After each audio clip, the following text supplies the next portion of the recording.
వీడియోలోకి వెళ్ళే ముందుగా మా ఛానల్ చూస్తున్నట్లయితే please like, share, subscribe. TDP senior నేత తాడిపత్రి మాజీ ఎమ్మెల్యే జేసీ ప్రభాకర్ రెడ్డి సంచలన లేఖ రాశారు.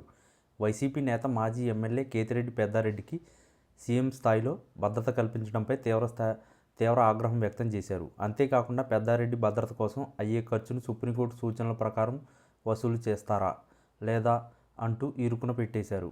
ప్రజాధనం దుర్వినియోగం చేస్తూ పెద్దారెడ్డికి అంత భద్రత కల్పించాల్సిన అవసరం ఏంటని జేసీ ఫైర్ అయ్యారు. దీంతో పొలిటికల్ సర్కిల్స్లో జేసీ లేఖ తీవ్ర చర్చనీయాంశంగా మారింది. ఆయన లేఖపై పోలీసులు ఎలా స్పందిస్తారనేది ఇంట్రెస్టింగ్గా మారింది. తాడిపత్రిలో జేసీ వర్సెస్ పెద్దారెడ్డి మధ్య నెలకొన్న వివాదం తాజా లేఖతో మరో టర్న్ తీసుకునే అవకాశం ఉన్నాయని అంటున్నారు. 16 నెలల క్రితం జరిగిన అసెంబ్లీ ఎన్నికల సందర్భంగా చెలరేగిన అల్లర్ల కారణంగా జేసీతో పాటు ఆయన కుమారుడు, ప్రస్తుతం ఎమ్మెల్యే అస్మిత్ రెడ్డి, మాజీ ఎమ్మెల్యే కేతిరెడ్డి పెద్దారెడ్డిని పోలీసులు పట్టణ బహిష్కరణ విధించారు.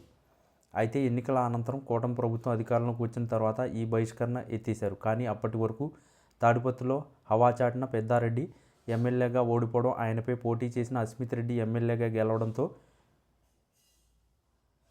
పెద్దారెడ్డి తాడిపత్రిలో అడుగు పెట్టలేని పరిస్థితి ఎదురైంది. తాడిపత్రిలో తన ఇంటికి రావాలని పెద్దారెడ్డి ఎన్నిసార్లు ప్రయత్నించినా జేసీ వర్గం హెచ్చరికతో శాంతి భద్రతల సమస్య తలెత్తే అవకాశం ఉందని పోలీసులు అడ్డుకుని వచ్చారు. అయితే తన సొంత ఇంటికి రాకుండా అడ్డుకోవడంపై న్యాయ పోరాటం చేసి మాజీ ఎమ్మెల్యే కేతిరెడ్డి సుప్రీంకోర్టు వరకు వెళ్లి విజయం సాధించారు. తనకు పోలీసు భద్రత కల్పించాలని, అందుకు అవసరమయ్యే ఖర్చును భరిస్తానని న్యాయస్థానంలో అంగీకరించారు. దీంతో ఆయనకు పోలీసు భద్రత కల్పించి అవసరమైన డబ్బు వసూలు చేయాలని సర్వోన్నత న్యాయస్థానం ఆదేశించింది. ఈ నేపథ్యంలో ఈ నెల 6న పెద్దారెడ్డి తాడిపత్రి వచ్చేందుకు పోలీసులు అనుమతించారు.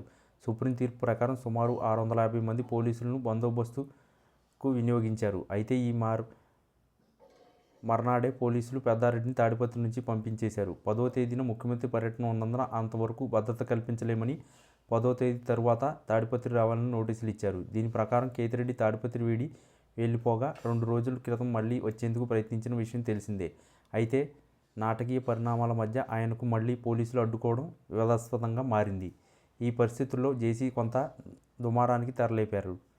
సుప్రీం తీర్పు ప్రకారం డబ్బు చెల్లించకుండానే మాజీ ఎమ్మెల్యేకు బందోబస్తు వినియోగించడంపై జేసీ ఆగ్రహం వ్యక్తం చేస్తున్నారు. దీనిపై సమాచార హక్కు చట్టం ప్రకారం న్యాయవాదితో దరఖాస్తు చేయించిన జేసీ వ్యూహాత్మకంగా అడుగులు వేస్తున్నారని అంటున్నారు. పోలీసులు భద్రత కోసం డబ్బు చెల్లిస్తానని సుప్రీంకోర్టుకు చెప్పిన జేసీ ఆ మాట తప్పారని, జేసీ మళ్లీ కోర్టుకు వెళ్లే అవకాశాలు ఉన్నాయంటున్నారు. దీనివల్ల కేతిరెడ్డి కోర్టు ద్వారా జలకిచ్చే ప్రయత్నాలు చేస్తున్నారా అన్న అనుమానాలు వ్యక్తమవుతున్నాయి.